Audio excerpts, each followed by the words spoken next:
चलिए सबसे पहले गायत्री महामंत्र। ओम भूर्भुवः स्वः तत्सवितुर्वरेण्यं भर्गो देवस्य धीमहि धियो यो नः प्रचोदयात्।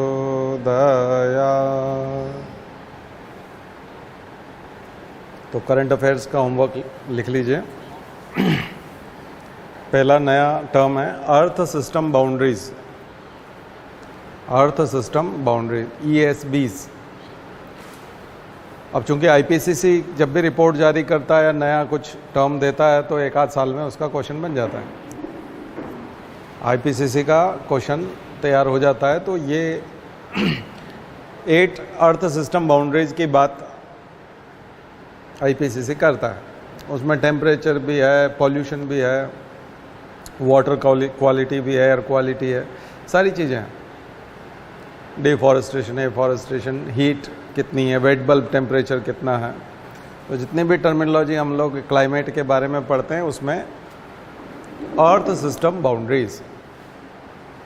और ये जो बाउंड्रीज जितनी होनी चाहिए उसमें से 8 जो हैं उसमें से 7 बाउंड्रीज क्रॉस हो चुकी हैं। तो आप सर्च करिएगा अर्थ सिस्टम बाउंड्रीज IPCC तो आपको आर्टिकल मिल जाएंगे और उन आर्टिकल में से नोट्स बनाइए कि कौन से 8 अर्थ सिस्टम बाउंड्री। इन्फोग्राफिक में जाएंगे यानी कि इमेजेस वाले में, तो वहाँ आपको इन्फोग्राफिक मिल जाएगा। तो गूगल में इमेजेस में जाइए तो इन्फोग्राफिक जो मिलेगा उसमें पूरा 7-8 बाउंड्रीज दी हुई हैं। तो उसमें से 8वीं वाली जो बाउंड्री है वो ब्रीच नहीं हुई है। अदरवाइज मैप दिया होगा तब आप देखोगे कि इंडियन सब कॉन्टिनेंट और ख़ास करके सब हिमालयन रीजन जो है नीचे का तराई वाला जो क्षेत्र है वहाँ ये सबसे ज़्यादा ब्रीच हुआ है। इसका मतलब वही ग्लेशियर्स बहुत जल्दी पिघलेंगे, आर्कटिक और परमाफ्रॉस्ट जो है वो भी ख़त्म हो जाएगा। तो वो जो आप पानी के ऊपर बर्फ़ तैरते हुए देखते हो ना आर्कटिक रीजन में, और वो उसको बोलते हैं परमाफ्रॉस्ट, तो वो सब ख़त्म होने वाला है।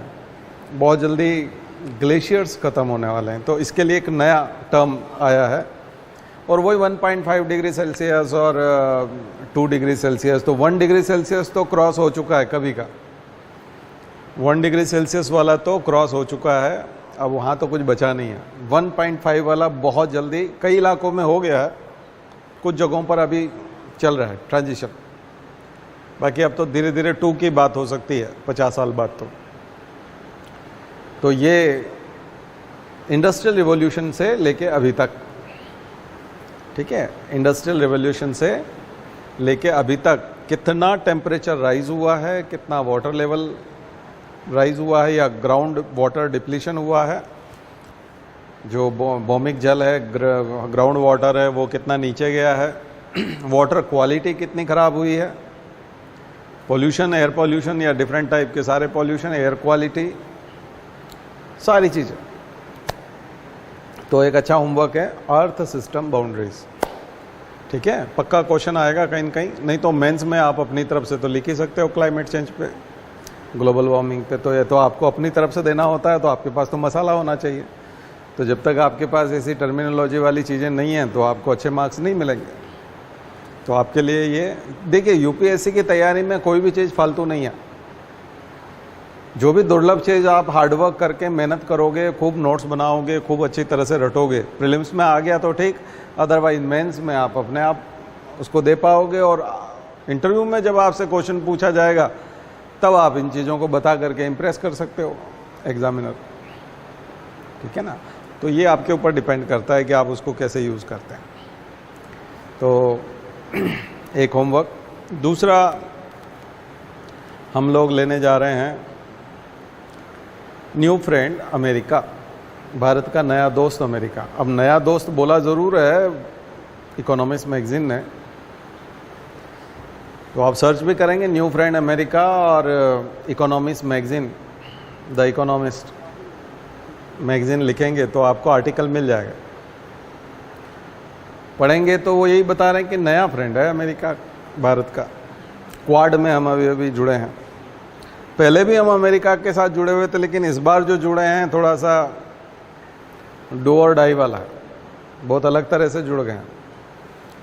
पहले हम जब भी जुड़ते थे अमेरिका से तो वापस आने का हमारे पास चॉइस होती थी, इतना नहीं जुड़ते थे। जैसे किसी से हाथ मिला लिया, दोस्ती कर ली, आपका कोई दोस्त ऐसा होता है कि उसको आप हैप्पी बर्थडे बोल देते हो, हाथ मिला लेते हो, लेकिन साथ में उसके घर जाके खाना खाने लगे, कभी कभी आपने उसको अपने घर जा कर के घर बुला करके खाना खिला दिया, फिर अगर आप उससे कट्टी करते हो, मना करते हो कि अब बात नहीं करेंगे, तो फिर दिक्कत हो जाती है। ठीक है, तो अभी तक की जो दोस्ती थी हमारी नॉन अलाइनमेंट मूवमेंट जो है, तो NAM आज भी रिलेवेंट है पूरा। तो हम नेहरू को चाहे जितनी गाली देते हैं, गवर्नमेंट बहुत करवाती है नेहरू के खिलाफ बहुत कुछ प्रोपेगेंडा, बट पॉलिसी उसी की अडॉप्ट करती है। ये नेहरू की ही पॉलिसी थी, नॉन अलाइनमेंट मूवमेंट, क्योंकि उस समय में भारत जो आज़ाद हुआ था उसकी स्थिति ऐसी नहीं थी कि हम किसी के लड़ाई झगड़े में पड़ें, क्योंकि उनके तो ईगो वाली लड़ाई थी। USSR जो था वो बर्बाद हो गया, USA ने उसको तमाम होड़ में लगा दिया, स्पेस रेस में लगा दिया, आर्म रेस में लगा दिया। वो ज़्यादा से ज़्यादा इन्वेस्टमेंट करता था हथियार बनाने में, इनको भी बनाने पड़ते थे क्योंकि कोल्ड वॉर था, सेकेंड वर्ल्ड वॉर के बाद में। और नेहरू ये समझ गए थे कि ये दोनों तो झगड़ेंगे, अनाप शनाप खर्चा करेंगे, हम तो इनके साथ रह करके फंस जाएंगे। किसी के भी एक तरफ बोलना मतलब उसकी पार्टी में शामिल हो जाना, तो दूसरे से दुश्मनी निभाने के लिए उसको सपोर्ट करना पड़ेगा। तो गरीब लोगों का या गरीब राष्ट्रों का तो ये काम नहीं ना कि हम अमीरों के झगड़ों में पड़ें और उनकी नकल में। हमारी जनता का क्या होगा, हम तो अभी अभी आज़ाद हुए हैं, अंग्रेज सब लूट के ले जा चुके हैं, अब फिर से देश को खड़ा करना है, तो अमीरों के झगड़े में या उनका पिछ लग्गू बनने से तो कोई मतलब नहीं है। इसलिए जवाहरलाल नेहरू ने ये वाली पॉलिसी बनाई थी, नॉन अलाइनमेंट मूवमेंट। हम किसी के साथ अलाइन नहीं होंगे, हमको जुड़ना ही नहीं किसी के साथ, हम अपना रखेंगे। तो USSR जो है वो बैंकरप्ट हो गया, दिवाला निकल गया उसका, क्योंकि अमेरिका की होड़ वो कर नहीं पाया, क्योंकि उसके पास फूड ग्रेन उतना नहीं था, बहुत सारी चीज़ें नहीं थी, और वो तो होड़ कर रहा था, खर्चे पे खर्चा। तो अमीर आदमी के साथ कंपटीशन करना मुश्किल काम है। तो USSR ऑलरेडी बर्बाद हो चुका था और डोमेस्टिक पॉलिटिक्स जो है उसको सपोर्ट नहीं करती थी पूरी तरह से। वो डेमोक्रेसी भी नहीं था, पार्शियल डेमोक्रेसी था, क्योंकि वो कम्युनिस्ट कंट्री था, तो ना तो डिक्टेटर रह पाया ना डेमोक्रेसी बन पाया वैसा। बोरिस येल्सिन और बाद में पुतिन और ये सब ऐसे मिले कि डिक्टेटर ही रहे लगभग। गोरबाचोव की पॉलिसी पेरेस्ट्रोइका और वो ग्लास्नोइका जो थी वो बिल्कुल सरकार को अलग जगह पे ले गई। तो कुल मिलाकर के रशिया, तो ये तो बैकग्राउंड मैंने आपको बता दिया, हर जगह बैकग्राउंड लगेगा थोड़ा सा एक पैराग्राफ का, तो ये देना होगा। अब आगे जो पॉलिसी है वो इंडिया को अब तय करना था। तो न्यूक्लियर डील कांग्रेस के समय में शुरू हुई, थोड़ा राजीव गांधी ने भी किया था, इंदिरा गांधी भी, रोनाल्ड रीगन और तमाम राष्ट्रपति भारत भी आए और इंदिरा गांधी भी गई थी अमेरिका। तो उस प्रकार की दोस्ती तो थी, एकदम दुश्मनी नहीं थी कि रशिया के साथ हैं इसका मतलब बात नहीं करेंगे, ऐसा नहीं था। बात करते थे, एक दूसरे का स्वागत भी करते थे, व्यापार भी छोटा मोटा होता था। बट न्यूक्लियर डील जो हुआ 123 एग्रीमेंट मनमोहन सिंह के समय में, वो बड़ा अचीवमेंट था। उस समय तो बीजेपी ने विरोध किया था, मुलायम सिंह यादव के सपोर्ट से वो पास सरकार बची थी, क्योंकि सरकार गिरने वाली थी, क्योंकि जो एलआई थे कांग्रेस के, कम्युनिस्ट पार्टी, उसने सपोर्ट हटा लिया था। उन्होंने कहा अगर आप 123 एग्रीमेंट में जाते हैं, हेनरी हायर्ड एग्रीमेंट बोलते हैं इसको, न्यूक्लियर डील, चूँकि भारत NSG का मेंबर भी नहीं था और भारत ने CTBT पे भी सिग्नेचर नहीं किए थे, भारत ने NPT पे भी सिग्नेचर नहीं किए थे, और ऑलरेडी 1998 में पोखरण परमाणु विस्फोट हम लोग कर चुके थे। सैंक्शंस लगे हुए थे भारत पे। इस वजह से भारत जो है किसी प्रकार की परमाणु सहायता किसी भी राष्ट्र से प्राप्त करने में सक्षम नहीं था। फिर भी मनमोहन सिंह जो थे वो जॉर्ज बुश के साथ मिलकर के न्यूक्लियर डील करना चाहते थे। तो यहाँ से टर्निंग पॉइंट है एकदम, हम ज़्यादा झुके हैं अमेरिका की तरफ, और अमेरिका ने हमको न्यूक्लियर डील के तहत बहुत सारी टेक्नोलॉजी, मटेरियल और बहुत सारी चीज़ें देने का वादा किया। अमेरिका ने अपने यहाँ संसद में अमेंडमेंट किया, अपने कानून में बदलाव किया, उसको बोलते हैं 123 एग्रीमेंट, क्योंकि 123 सेक्शन 123 में चेंज किया था, इसलिए उसको बोलते हैं सेक्शन 123, इसलिए उसको 123 एग्रीमेंट बोलते हैं।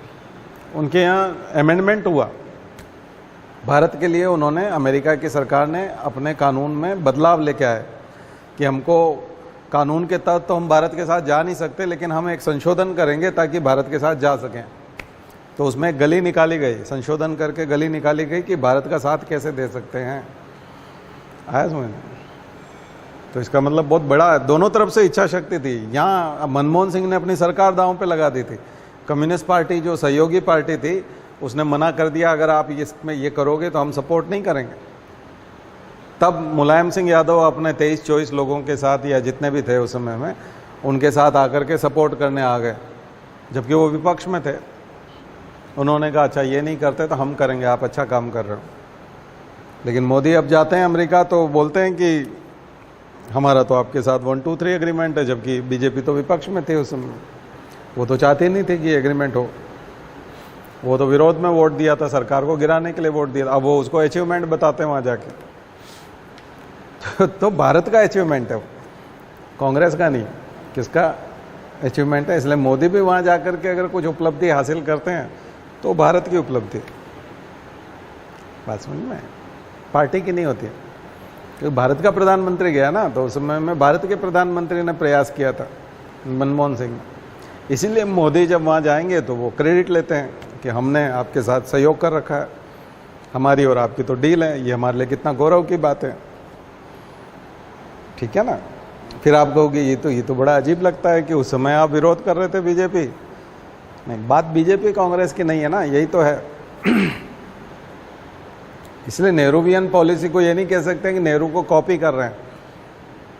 नहीं, प्रधानमंत्री की बात को रखा जा रहा है, पहले के प्रधानमंत्री ने जो तय किया था उसी बात को आगे बढ़ाया जा रहा है। नेहरू की कॉपी कर रहे हैं मोदी, ये नहीं बोल सकते। आगे समझ, क्योंकि राष्ट्र है ना वो, तो राष्ट्र की पॉलिसी है। पॉलिटिक्स के हिसाब से नहीं सोचा जाता, खास करके फॉरेन पॉलिसी में, और सोचने लगते हैं तो फिर गुड़ गोबर हो जाता है। जैसा उस पर आऊँगा मैं, वो कैसे होगा, गोबर पे बनाएंगे उसका गुड़ का। ठीक है? तो क्या बात हुई? तो फिर अभी क्या हो गया? अभी हम ऑकस में तो नहीं है, क्वाड में है, क्वाड में शामिल है चाइना के अगेंस्ट।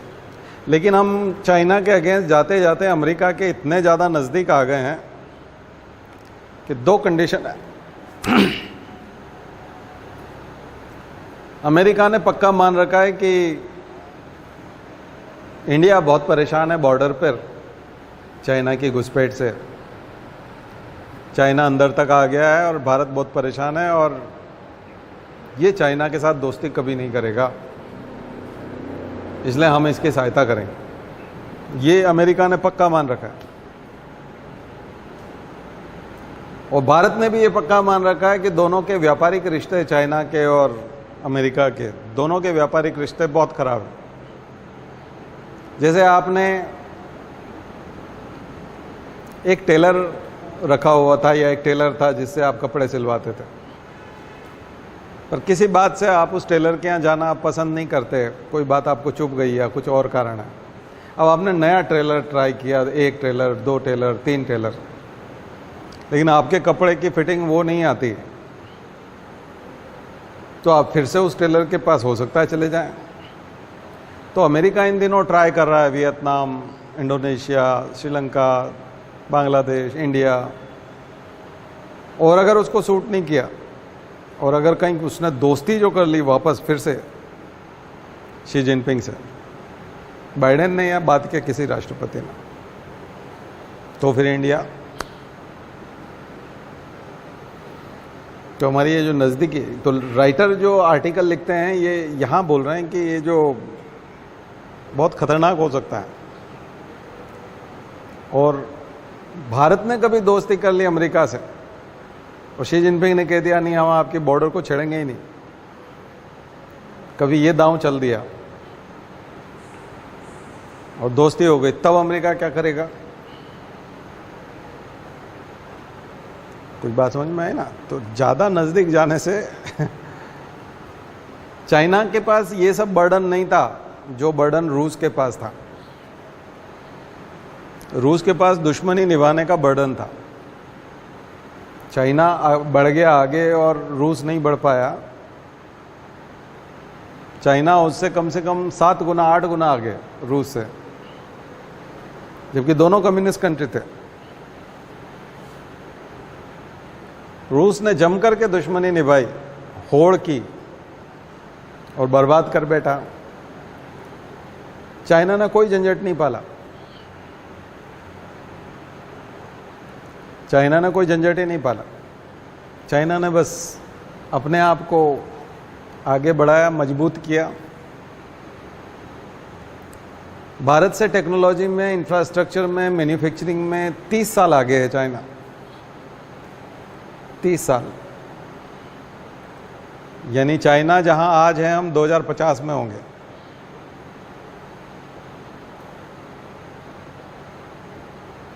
तो बहुत मुश्किल काम है चाइना को पकड़ पाना, और रूस के लिए भी।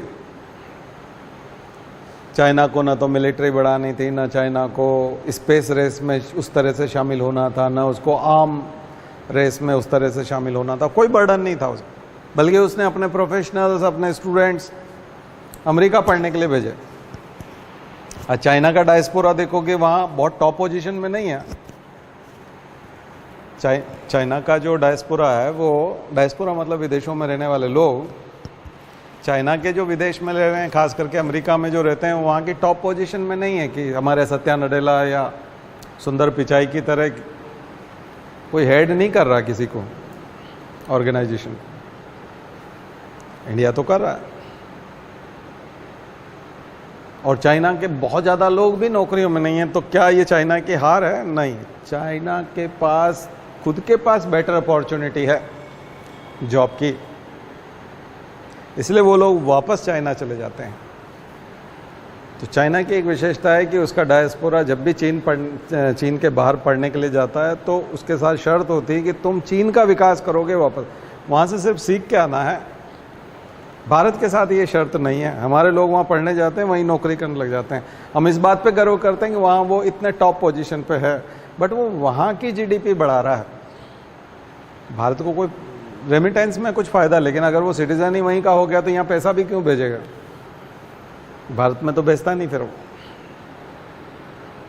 सिटीजनशिप जिसकी हो जाती है वहाँ, वो तो बहुत कम पैसा लगाते हैं भारत। तो आज हम उसकी बात भी करेंगे। तो पूरा इंडियन डायस्पोरा और अमेरिका के हम कितने नज़दीक। कॉन्टेस्टेड डायस्पोरा एक आर्टिकल है शायद इंडियन एक्सप्रेस में, कॉन्टेस्टेड डायस्पोरा जरूर पढ़िएगा। कॉन्टेंशियस एक और चीज़ है, कॉन्टेस्टेड भी हो गया और कॉन्टेंशियस भी हो गया। Which type of contest? Contentious contest, विवादपूर्ण, विवाद, झगड़ा। तो यूएसए और इंडिया पोलराइज्ड पॉलिटिक्स की वजह से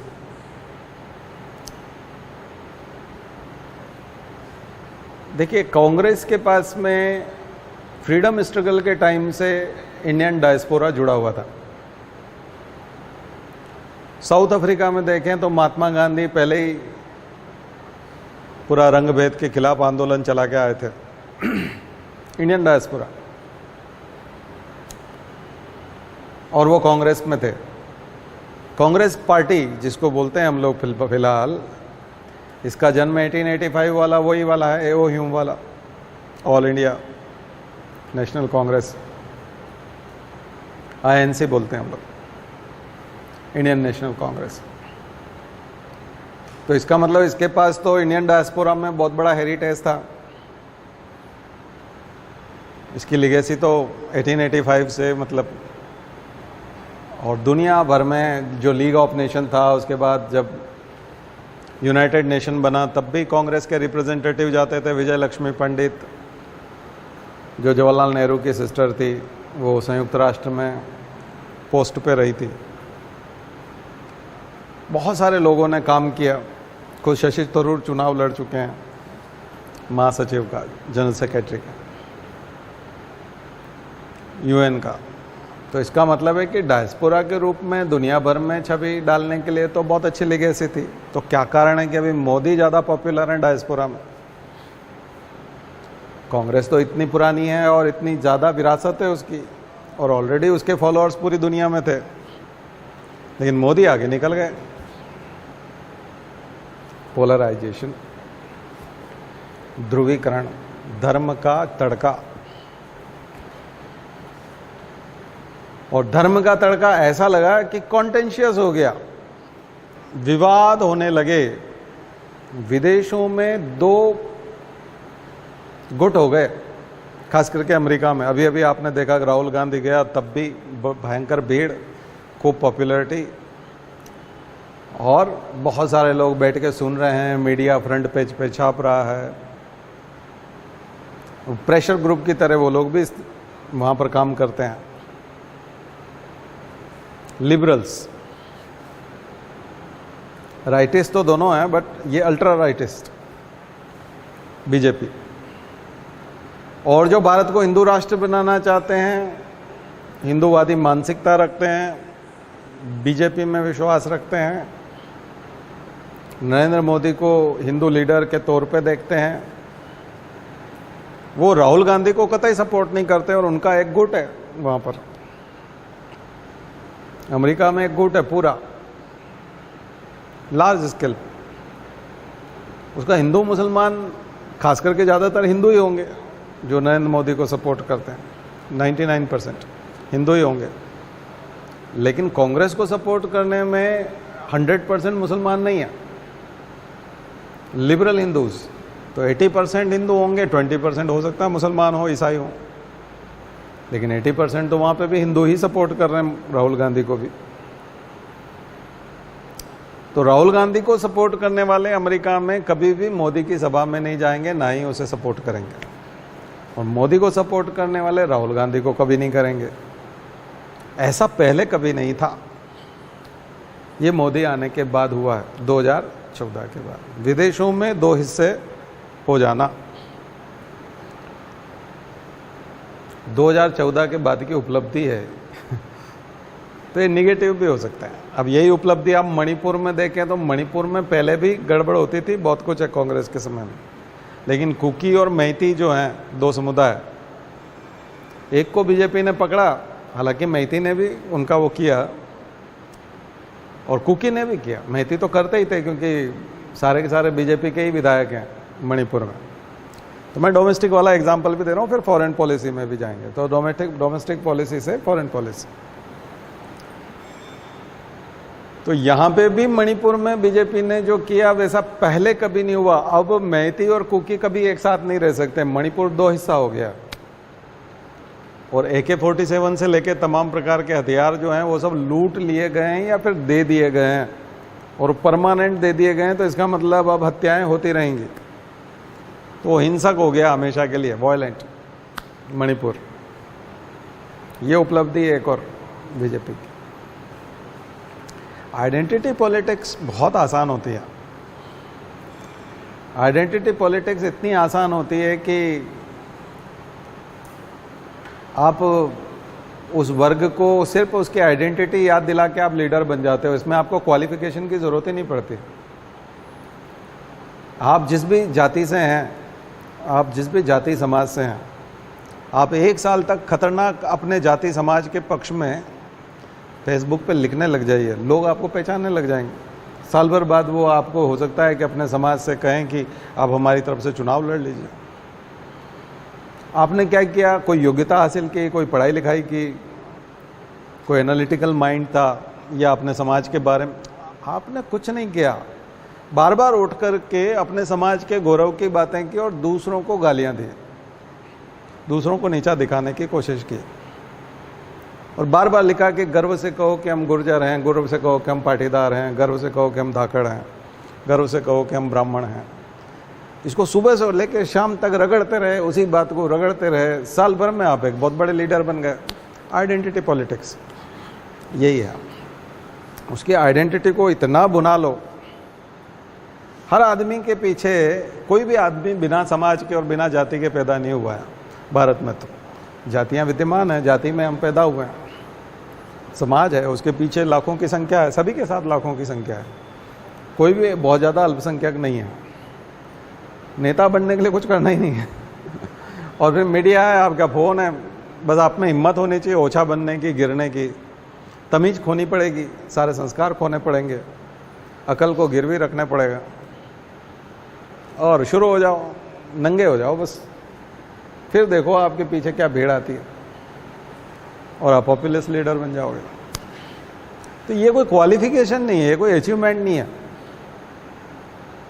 लीडर तो फिर कलेक्टिव लीडर बने और सबको मिला जुला के रखें और बना के रखें। आइडेंटिटी पॉलिटिक्स खेलना तो बहुत आसान है, क्योंकि हर आदमी के साथ कुछ न कुछ प्रॉब्लम है। उस प्रॉब्लम के लिए किसी को जिम्मेदार ठहरा दो तो सब लोग हो करने लग जाएंगे। बिल्कुल सही बात कह रहे हो, यही तो बात है। इसी वजह से तो हम आगे नहीं बढ़ पाए। जबकि सुबह उठता नहीं था, दारू पीता रहता था, सारे कुकर्म करता था, तो आगे कैसे बढ़ेगा?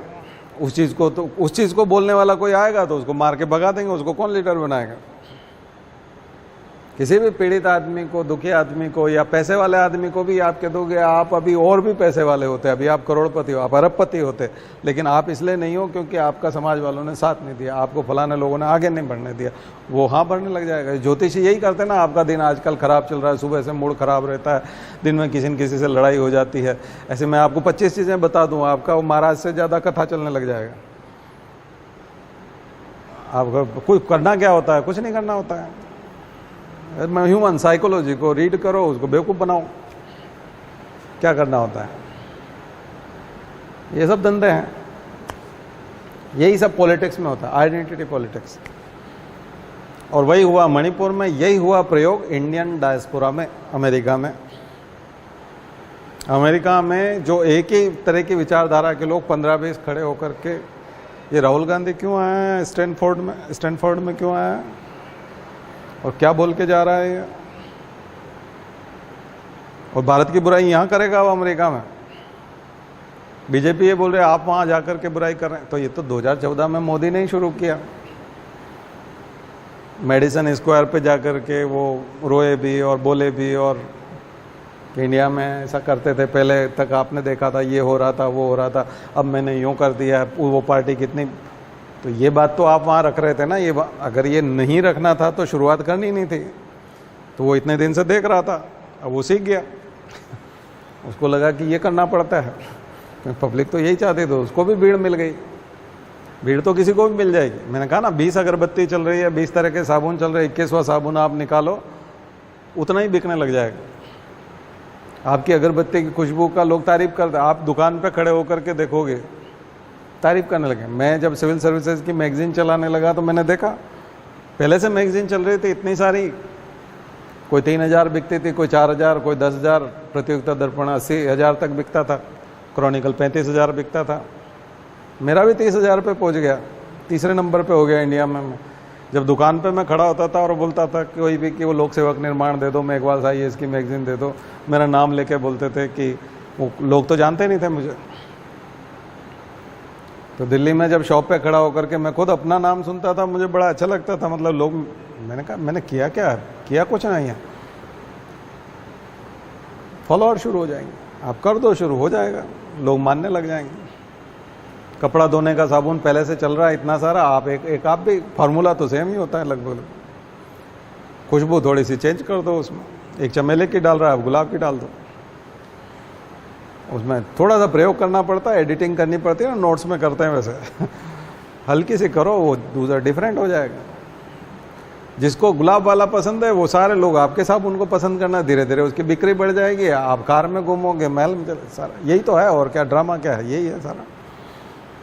एक तरफ आप स्ट्रगल कर रहे हो कि जॉब नहीं है, फलाना नहीं है। मैं तरीका बता रहा हूँ, 20 तरह की चीज़ें चल रही तो 21वीं भी चलेगी, क्योंकि 20 कैसे चल गई, 3 ही चलना थी या 2 ही चलना थे, 20 चल रहे, इसका मतलब 21वीं का भी गुंजाइश है। ठीक है ना। तो वही फार्मूला जो है राहुल गांधी ने अप्लाई किया अभी लंदन में भी और अमेरिका में भी। इंडियन डायस्पोरा उसके साथ हो गया, बड़ा हिस्सा, छोटा मान लो, लेकिन उसके साथ होने वाले भी हो गए। यूनिवर्सिटी में उसको भी अब यूनिवर्सिटी वाले को तो क्या सपना आ रहा है कि राहुल गांधी को बुलाएं, क्या करें, वो प्लांट किया होगा ना यहीं के लोगों ने, राहुल गांधी के सपोर्टर, और वही सैम पेत्रोदा, और उन्होंने जा कर के ही कहा होगा कि इनको बुला के, इतने प्रोग्राम मोदी के हो रहे हैं तो कुछ प्रोग्राम, अब मोदी जो है वो सब व्यापारियों के बीच में, सारे जो गुजरात के पटेल और सब ये जो वहाँ किराने की दुकान लगाते हैं या और कोई करते हैं, उनके बीच में जाता है, वो इंटेलेक्चुअल्स के बीच में जाता है, यूनिवर्सिटीज़ में जाता है। कुछ बात समझ में आ रहा है, डिफरेंट है। तो इंडियन डायस्पोरा पूरा मिसयूज हो चुका है, उसका पोलराइज्ड हो चुका है, उसको पॉलिटिक्स में यूज़ कर लिया गया है। पहले ऐसा कभी नहीं था। भारत का कोई भी प्रधानमंत्री जाए, कांग्रेस का हो, बीजेपी का हो, इक्वल ट्रीटमेंट मिलता था, एक जैसी स्थिति थी। वहाँ का जो डायस्पोरा है वो बटा हुआ नहीं था। क्लियर। एक और चीज़, रेमिटेंसेस में काफ़ी मदद मिलती है। लगभग हमारा 550 अरब का डॉलर का जो है हमारा फॉरेन रिजर्व है, विदेशी मुद्रा डॉलर का भंडार है हमारा, उसमें 1 अरब डॉलर वाला हमको कहाँ से आता है, यहीं से आता है। 1 बिलियन डॉलर हमको यही देता है, इंडियन डायस्पोरा देता है। इंडियन डायस्पोरा सबसे ज़्यादा वही सऊदी अरब, यूएई, फिर 27 लाख लोग लगभग अमेरिका में है हमारे, यूएसए में 27 लाख लोग हैं, और दुनिया भर से जो हमारे पास आता है पैसा, तो बैलेंस ऑफ पेमेंट की क्राइसिस से हमें रोकता है। 91 में जब बैलेंस ऑफ पेमेंट की क्राइसिस आई थी तो हमारे पास अगले महीने तेल खरीदने के पैसे नहीं थे, जैसा कि श्रीलंका के साथ और पाकिस्तान के साथ हो गया था, और डॉलर में ही ये सब खरीदा जाता है। तो वैसी क्राइसिस जो है फिर से नहीं आने देने में इंडियन डायस्पोरा का बड़ा रोल है, क्योंकि वो रेमिटेंसेस भेजते हैं। रेमिटेंसेस मीन्स पैसा कमा करके जो भारत भेजा जाता है। तो हमारे पास फॉरेन रिजर्व तैयार होता है, फॉरेन करेंसी रिजर्व तैयार होता है डॉलर के रूप में।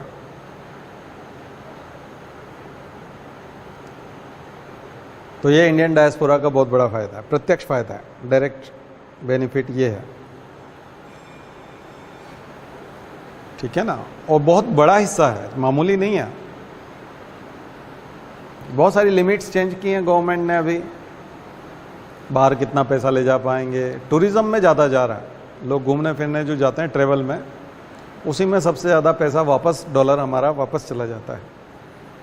बट हमने एक लिमिट रखी हुई है, हमने, आरबीआई उस पर कंट्रोल करता है ना। ओपन मार्केट ऑपरेशन नहीं, स्टरलाइजेशन नहीं, वो नहीं, उसकी बात नहीं कर रहे हम, वो टूल्स दूसरे हैं। यहाँ पर वो कंट्रोल करता है कि बाहर आप कितना डॉलर ले जा सकते हो। 2.5 लाख डॉलर तक ले जा सकता है आप साल भर में, ट्रेड वाला भी, और सिंपल टूरिस्ट और वो भी काफ़ी, $5,000 तो खैर कैश में ही ले जा सकते हैं, लेकिन आप 1.5 लाख डॉलर तक ले जा सकते हैं। ऐसे ही टूरिज़्म के लिए, इलाज के लिए, बच्चे की फीस जमा करने के लिए, और $5,000 तक की तो घोषणा भी नहीं करनी, बताना भी नहीं है कि ये कहाँ से लाए, तो इनकम टैक्स वाला भी नहीं पूछेगा। तो काफ़ी छूट जो है गवर्नमेंट दे रही है डॉलर के रूप में, तो वो भी आपको देखना है। तो आज का टॉपिक जो है इंडियन डायस्पोरा, वहाँ की राजनीति, इंडिया की राजनीति पे प्रभाव, अच्छे से करिए, उसका नोट्स बनाइए।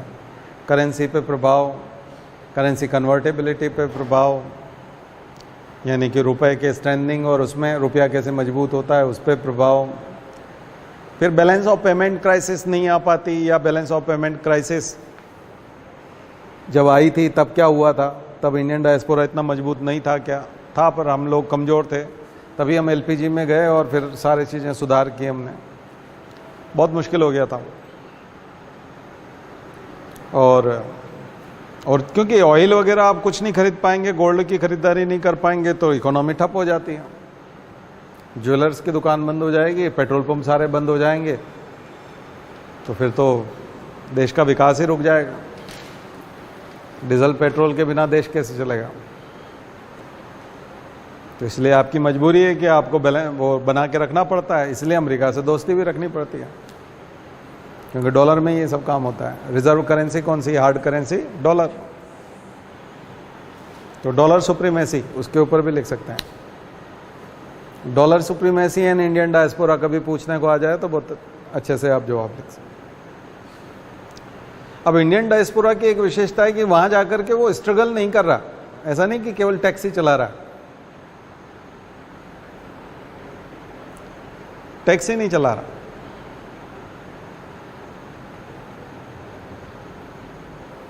अगर हम देखें कि जो इंडियन डायस्पोरा है वहाँ, उसमें आप नेपाल, बांग्लादेश, श्रीलंका, पाकिस्तान के लोग भी जोड़ लो तो 4.5 लाख हो जाता है, मतलब 4.5% हो जाता है वहाँ का पॉपुलेशन। तो इंडियन सब कॉन्टिनेंट बहुत मायने रखता है वहाँ। बट बाकी लोग वहाँ के की पोस्ट पे नहीं है, की पर्सन नहीं है। इंडिया लगभग $1.5 लाख साल का कमाता है, इंडियन $1.5 लाख। भारत का 1 करोड़ रुपया हुआ, 1.25 करोड़ रुपया के आसपास। यहाँ तक कि औसत अमेरिका से भी ज़्यादा, अमेरिका का जो औसत नागरिक है उसकी जो औसत आय है, एवरेज इनकम, उससे भी ज़्यादा वहाँ रहने वाले इंडियंस की इनकम।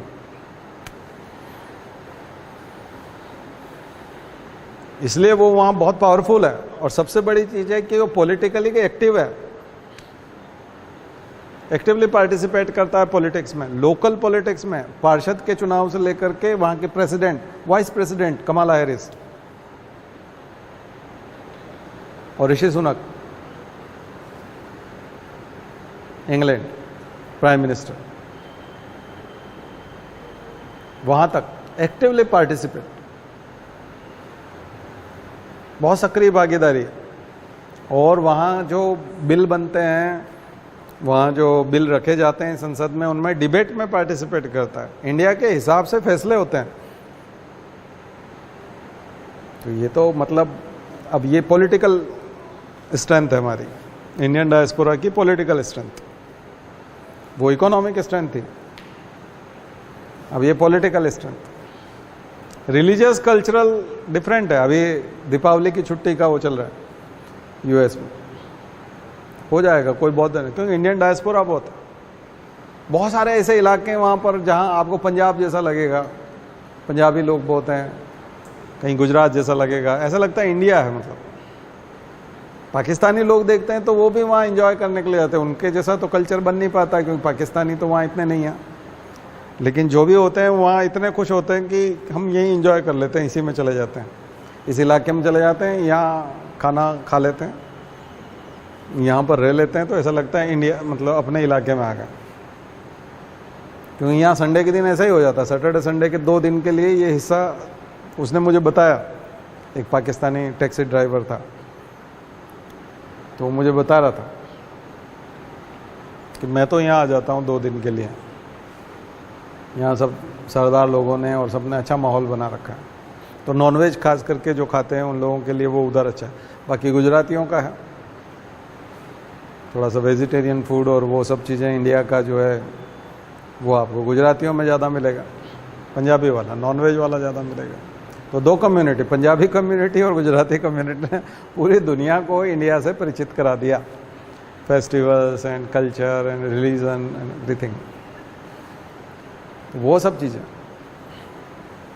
तो सारे एस्पेक्ट पकड़िएगा, political, religious, cultural, economic, geographic, geopolitics.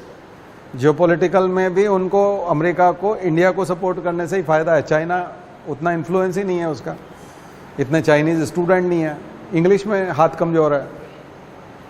Indians इसको एंग्लोस्फीयर बोलते हैं, एंग्लोस्फीयर एंग्लोस्फीयर में इंडिया बहुत मजबूत है, ठीक है। तो ये आपको मैंने इंडियन डायस्पोरा की ताकत, उसकी कमजोरियां भी बता दी, क्योंकि डिवीज़न हो गया, अब वो बढ़ गया है, दोनों एक दूसरे को सपोर्ट करने को तैयार नहीं है। जो सेक्युलर सोच वाले लोग हैं, जो लिबरल सोच वाले हैं, वो राहुल गांधी के साथ हैं। जो अल्ट्रा राइटिस्ट हैं, कट्टर हैं, हिंदू राष्ट्रवाद की बात करते हैं, नेशनलिज्म की बात करते हैं, इंडिया फर्स्ट, जिनके लिए इंडिया फर्स्ट बोलते हैं, पीपल फर्स्ट नहीं, जनता नहीं, इंडिया। इंडिया मीन्स हिंदू राष्ट्र, उनके लिए ये हो गया।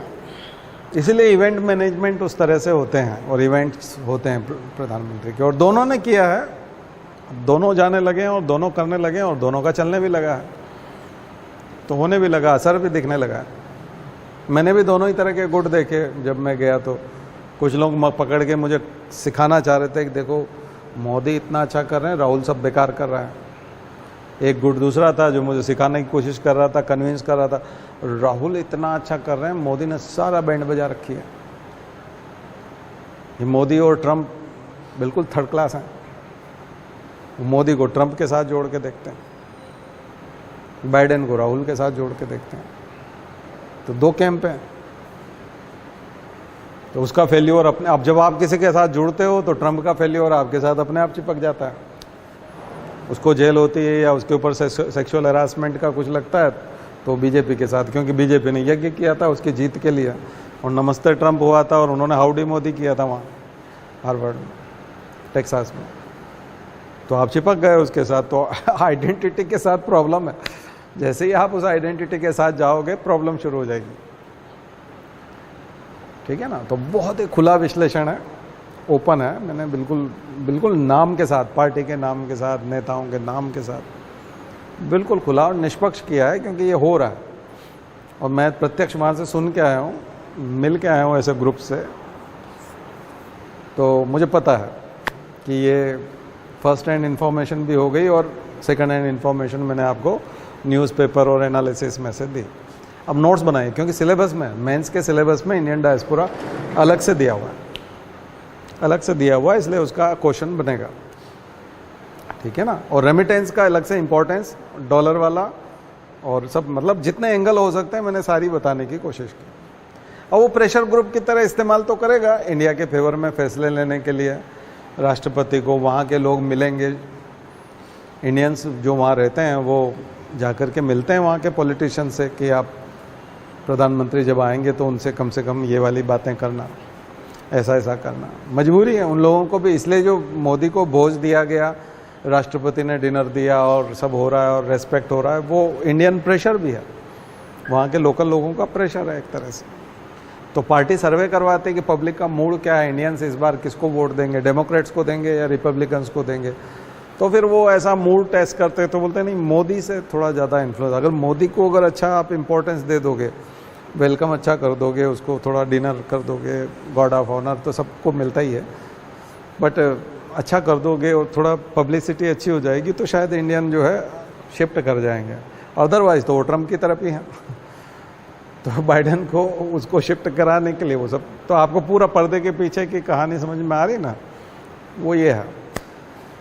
चलिए, तो ये वाली चीज़ हो गया। अमेरिका एक नया दोस्त है, उसको कैसे डील करना है, उसको कैसे हैंडल करना है, क्योंकि हैंडल विथ केयर, प्रॉब्लम तो बड़ी नाजुक है ना, नाजुक रिश्ता है अमेरिका के साथ, जो रिश्ता है बड़ा नाजुक है, क्योंकि अमेरिका बहुत सिंसियर है, हम सिंसियर नहीं हैं, ध्यान रखिए। कई बार रिलेशन में, फ्रेंडशिप में या रिलेशन में भी होते हैं लड़का लड़की भी, तो एक सिंसियर होता है, एक सिंसियर नहीं होता है। एक पूरा फेथ करता है, 100% बिलीव करता है कि ये बिल्कुल जो साथ दे रहा है ये पक्का है, और दूसरा उसके साथ खेल रहा होता है दिखाने के लिए। यहाँ इंडिया जो है वो देखा जाए तो हम लोग एक रणनीति के तहत स्ट्रेटजिक पार्टनर हैं, जबकि वो डेडिकेटेड है एक तरह से। वो उसको मालूम है कि मुझे चाइना को हराने के लिए इस आदमी की ज़रूरत है, इसलिए मुझे इसका पूरा सहयोग करना है। और हम लोग जो है रूस के साथ भी जुड़े हुए हैं, उसके बावजूद वो नज़रअंदाज कर रहा है। हमने रूस से सस्ता तेल लिया, सब कुछ किया, क्योंकि वो समर्पित है।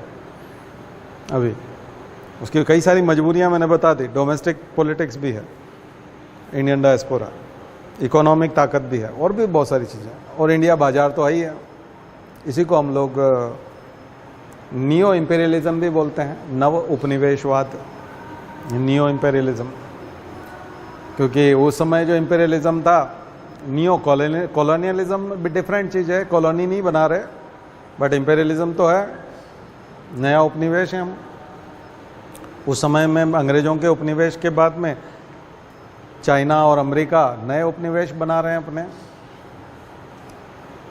ईस्ट इंडिया कंपनी ने जो किया था लगभग वही इनकी कंपनियां भी कर रही हैं, कच्चे माल के लिए भी और बाजार के लिए भी। इंडस्ट्रियलिज्म की दो जरूरत पड़ती थी। इंडस्ट्रियल रिवॉल्यूशन जो हुआ उसकी दो जरूरत थी, एक कच्चा माल, रॉ मटेरियल, दूसरा प्रोडक्शन तो बहुत फास्ट होगा क्योंकि आपने रिवॉल्यूशन कर दिया है, इलेक्ट्रिसिटी लगा दी। पहले स्टीम इंजन था, इलेक्ट्रिसिटी आ गई, देन एआई आ गया, फोर्थ इंडस्ट्रियल रिवॉल्यूशन हो गया अब तो और फास्ट प्रोडक्शन है, लार्ज स्केल पे प्रोडक्शन है, तो रॉ मटेरियल भी उतनी ही स्पीड से लगेगा और फिर प्रोडक्शन इतना फास्ट होगा तो उस माल को खपाना भी पड़ेगा, तो कंज्यूमर चाहिए। तो इंडिया दुनिया की सबसे बड़ी पॉपुलेशन है, तो इंडिया सबसे बड़ा मार्केट है। तो वही नियो इंपेरियलिज्म, नव उपनिवेशवाद। तो थोड़ा सा बहुत सारी टर्म है, ये मेंस में लिखने में बहुत मार्क्स दिलाएंगे, इन टर्म्स को यूज करिए, ठीक है। नियो कॉलोनियलिज्म भी लिख सकते हैं, लेकिन कॉलोनियलिज्म में थोड़ा सा ये कि इंटरफेयर बढ़ जाता है। यहाँ भी इंटरफेयर उस तरह का नहीं है, अभी वो व्यापार तक ही है, ट्रेड तक ही है, ठीक है ना। तो ये चीज़ें हैं जिनको आप इसके साथ जोड़ सकते हैं, ठीक है। तो क्लाइमेट हो गया, इंडियन डायस्पोरा हो गया, ये चीज़ें हो गई। उसके बाद मणिपुर जो मैंने जिक्र किया था, थोड़ा उसका नोट्स बनाइए। कुकी और मैती दोनों समुदाय क्या हैं, मणिपुर की पहले की स्थिति कैसी थी। अब देखिए कि जब चुनाव थे नॉर्थ ईस्ट में तो मोदी हर सप्ताह जा रहे थे, और जब से मणिपुर का पंगा हुआ है वो एक महीने से नाम ही नहीं ले रहे हैं। न जाना तो दूर की बात है, कहीं कोई कमेंट ट्वीट वगैरह कुछ नहीं है उसके ऊपर। तो प्रॉब्लम खड़ी हो गई। वो एक्सपेरिमेंट जो हो रहा था, जैसे किसी लेबोरेटरी में किसी ने कुछ मिलाना करना आता नहीं है तो कुछ तो भी मिला दिया, अब विस्फोट हो गया, फ्लास्क वगैरह सब टूट गए, फूट गए, तो लेबोरेटरी के बाहर जाके खड़े हो गए, बोले इसमें कौन गया था पता नहीं। बोले आप गए? नहीं, मैं तो कभी जाता ही नहीं, पता नहीं कौन गया था। तो प्रयोग किया किसने था, वो वैसा था। तो वैसी शांति है, तूफान के बाद की शांति, ठीक है। तो कमाल की चीज़ है मणिपुर का प्रयोग, कम्युनलिज्म और पूरा आइडेंटिटी पॉलिटिक्स, उसको एहसास करा दिया हम तुम्हारे साथ, ये आदिवासी, ये विदेशी, ये तो म्यांमार से उधर से जो है घुस के आए हैं, घुसपैठिए हैं, ये यूँ हैं, इनकी लैंग्वेज थोड़ी सी डिफरेंट है, ये तो यहाँ की होती तो ऐसे नहीं बोलते। ये सारा का सारा ड्रामा करके अब उसमें आग लगा के अब वो दो एक दूसरे को मारने को तैयार हैं। तो ना अमित शाह जाते हैं ना मोदी जाते हैं। अमित शाह गए थे पर वो क्या करें करके आए उनके पता। तो दिक्कत है। मणिपुर, जलता हुआ मणिपुर, एक और नया एक्सपेरिमेंट, ठीक है। तो जहाँ जाएंगे वहाँ मामला गड़बड़ हो जाएगा। तो ये प्रयोग जो है खतरनाक है ना। पर ये है कि ये जो एक्सपेरिमेंट है उसका ये सबसे जितना बुरा हो सकता है ना, प्रताप भानु मेहता का आर्टिकल देख लीजिएगा, प्रताप भानु मेहता मणिपुर आर्टिकल देख लीजिएगा, इंडियन एक्सप्रेस में ही होगा। वो लिख रहे हैं कि ये सबसे वर्स्ट पॉलिटिक्स हो सकती है, मतलब इससे वर्स्ट नहीं हो सकती पॉलिटिक्स। अगर गंदी राजनीति है तो उस गंदी राजनीति के जो सबसे भयंकर परिणाम आ सकते हैं, एक्सट्रीम नेगेटिव रिजल्ट्स जो आ सकते हैं, मणिपुर उसका एग्जाम्पल है। गंदी राजनीति का सबसे निकृष्टतम परिणाम आपको देखने को मिलेगा मणिपुर में। हालांकि वो एंटी बीजेपी लिखते हैं हमेशा, लेकिन मणिपुर के मामले में ये सही दिखता है। ठीक है, बहुत सारे प्रो बीजेपी राइटर भी हैं, बहुत सारे ऐसे लोग हैं जो प्रो बीजेपी हैं, तो वो अलग तरीके से लिखते हैं। बट ये है, एक आर्टिकल PLIS का देख रहा था मैं, तो PLIS जो अमीरों को दिया, खास करके उद्योगपतियों को दिया, उसका फ़ायदा क्यों नहीं मिल पाया? कुछ लोग बोल रहे हैं नहीं, उसका फ़ायदा बहुत ज़्यादा मिला। दो तरह के राइटर की फाइट है उसमें, अखबार वाले ने दो तरह के व्यूज़ दिए हैं, फेवर में और अगेंस्ट, ऐसा करके दो व्यू दिए हैं कि भारत जैसे देश में जो उद्योगपति हैं, इंडस्ट्रियलिस्ट हैं, उनको सहयोग की ज़रूरत है, नहीं देंगे तो फिर वो कुछ नहीं कर पाएंगे। और कुछ कहा है कि नहीं, बिल्कुल नहीं देना चाहिए, क्योंकि पानी में पैसा फेंकना जैसा है, वो कभी फ़ायदे की बात नहीं कर सकते हैं। तो एक ज़रूर करिएगा इसको, PLIS। तो भारत में डेवलपमेंट के लिए उद्योगपतियों को आर्थिक सहायता, ठीक है। और एज यूजुअल हमारा क्रोनी कैपिटलिज्म और वो सब तो है ही है। हाँ, यूनिफॉर्म सिविल कोड पे थोड़ा मैं करूँगा, अभी तैयारी में कुछ और करूँगा तो फिर बताऊँगा आपको। अभी क्लियर नहीं है, थोड़ा और क्लियर गवर्नमेंट से और ज़्यादा आ जाए कुछ ड्राफ्ट वगैरह, क्योंकि अभी यूनिफॉर्म सिविल कोड जैसा कुछ हिंदुओं, मैंने तो आपको पहले भी बताया, हिंदुओं में ज़्यादा झंझट है, हिंदू ही ज़्यादा डाइवर्स हैं, मुसलमान इतने डाइवर्स नहीं हैं। मुसलमानों में ज़्यादा झंझट मुझे नज़र नहीं आता। पहले शुरू में, आज से 30 साल पहले जो बीजेपी की सोच थी वो मुसलमानों के प्रति थी, तो वही चली आ रही है अभी तक। उन्होंने कभी इंडियन हिंदुओं की स्टडी नहीं की कि यूनिफॉर्म की बात कर देंगे तो फिर हिंदुओं को झंझट आ जाएगा, क्योंकि हिंदुओं में ज़्यादा डाइवर्सिटी है। जैसे हम लोग कहते हैं कि भाई बहनों में शादी होती है, तो कुछ हिंदू समुदाय हैं जिनमें भाई बहनों में भी हो जाती है। आदिवासी हैं जिनमें 5 लोग मिलकर के, 4 लोग मिलकर एक ही महिला से विवाह कर लेते हैं, बहुविवाह, पोलीगेमी। तो फिर आदिवासी हिंदू नहीं रहेंगे क्या? फिर क्या ये उनके ऊपर लागू नहीं होगा? क्योंकि यूनिफॉर्म हो जाएगा तो सभी पे हो जाएगा,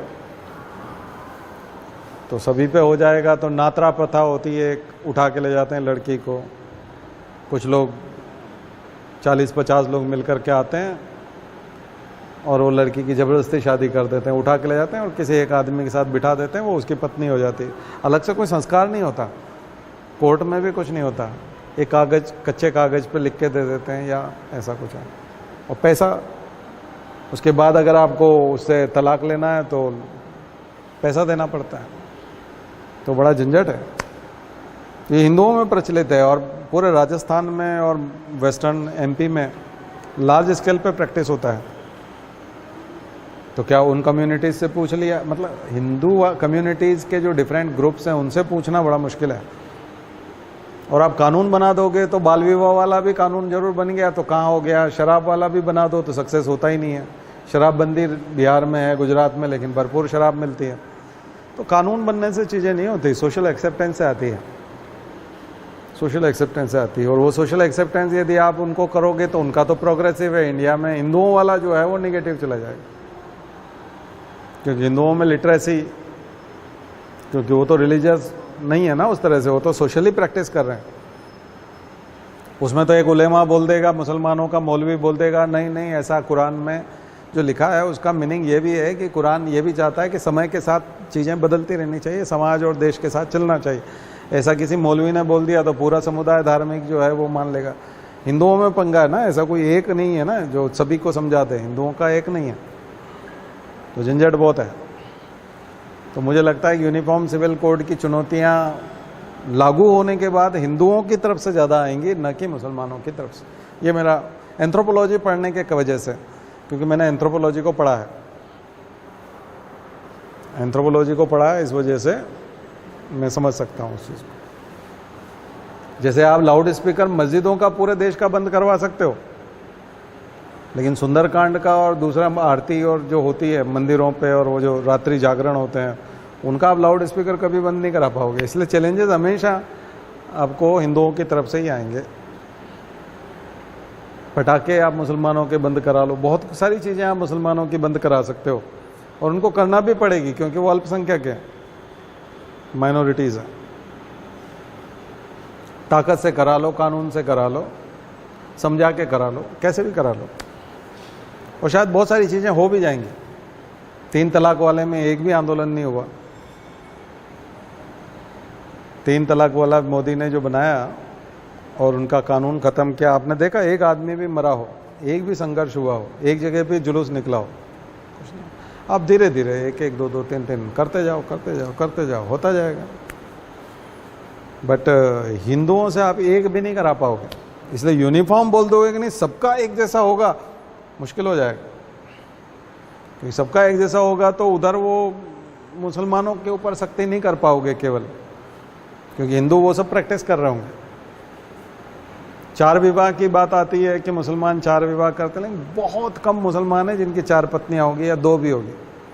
लेकिन हिंदुओं में ढेरों लोग मिल जाएंगे जिनकी 2 पत्नियां। और आप जानते भी होंगे, शायद आप किसी मुसलमान आपका कोई परिचित नहीं होगा, कोई ऐसा जिसकी 2 या 3 शादियां की हो, लेकिन हिंदू जरूर आपका एक आध परिचित होगा जिसकी 2 से 1 या 2 पत्नियां हैं, मतलब 2 पत्नियां, 2 या 3 पत्नियां, ऐसा हिंदू जरूर मिल जाएगा। ठीक है, तो इसलिए वो uniform civil code actually ground level पे इम्प्लीमेंट करने के लिए पंगा हो जाएगा भयंकर वाला। तो गवर्नमेंट अगर इसको करे तो फायदा ही है, अच्छा है, महिलाओं के हित में है, खास करके महिलाओं को बहुत फायदा होना। महिलाओं को कल जो मैं बता रहा था एम्पावर करने की ज़रूरत है, रेस्क्यू और रिहेबिलिटेट करने की ज़रूरत भी है। उनको रेस्क्यू और रिहेबिलिटेशन भी करना पड़ता है। कुछ इतने कमज़ोर हैं कि वो अपनी खुद की मदद ही नहीं कर सकते, तो इसलिए कानून आएगा तो शायद उनका फ़ायदा होगा, मदद मिलेगी उनको। ठीक है, तो ये अलग विश्लेषण है, ये मेरा अभी तक का एंथ्रोपोलॉजी की स्टडी की वजह से ये वाला विश्लेषण है। रही बात कल्चर की, तो मिक्स है, हम लोग अलग कर ही नहीं पाएंगे। अभी जो मैं बात कर रहा हूँ ये कल्चर के दृष्टिकोण से, तो ढेरों हिंदी जो शब्द है वही उर्दू शब्द है, हिंदू शब्द भी उर्दू है, हिंदी शब्द ही उर्दू है। हिंद और हिंदी, जय हिंद, उसमें जय जरूर हिंदी है, लेकिन हिंदी शब्द ही हिंदी नहीं है, वो खुद ही हिंदी नहीं है। ठीक है, उर्दू है, अरबी शब्द, और हिंदू शब्द भी उर्दू है। सीधी सी बात ही खत्म हो गई। इसलिए कल्चर को तो शायद ये कभी अलग कर पाएंगे। ठीक है, तो मुश्किल है। तो ये रहा होमवर्क आपका, ठीक है। और इसके अलावा थोड़ा सा होमवर्क आप जीडीपी पे कर लीजिएगा, ग्रोथ पे कर लीजिएगा, जीडीपी ग्रोथ पे।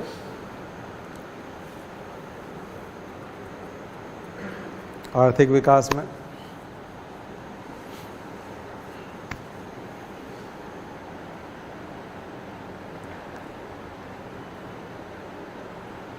चलिए तो शांति पाठ करते हैं।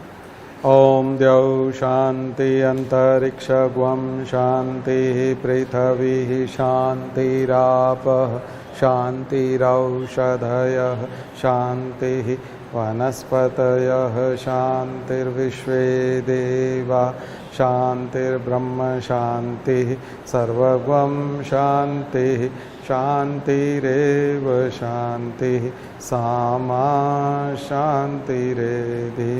ओम शांति शांति शांति सर्वारिष्टासु शांतिर्भवतु। बोले गायत्री माता की, परम पूज्य गुरुदेव की, परम वंदनीय माता जी की। हम सुधरेंगे, हम बदलेंगे, एक बनेंगे। जन्म जहाँ पर, अन्न जहाँ का, ज्ञान जहाँ से, वह है प्यारा। देश की रक्षा कौन करेगा? मानव मात्र, नर और नारी, जाति वंश सब भारत माता की, भारतीय संस्कृति की